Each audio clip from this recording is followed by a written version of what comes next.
So who are you? My name is Peter. I'm from Norway, and I'm a Hebrew-speaking observer here in Hebron. Because I speak Hebrew, I have this job as an observer. And do you feel like you make a difference here?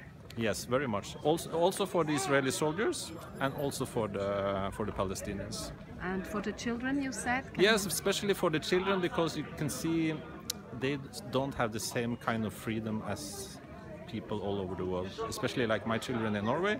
So like example, this morning when I follow children to the school, we know that every day they will be harassed by the settlers, but if we are present, nothing happens.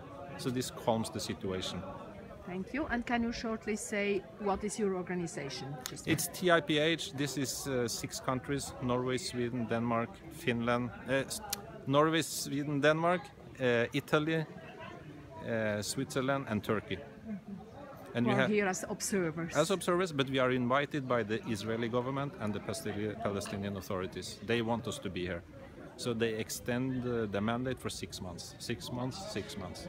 And this they have been doing for 20 years.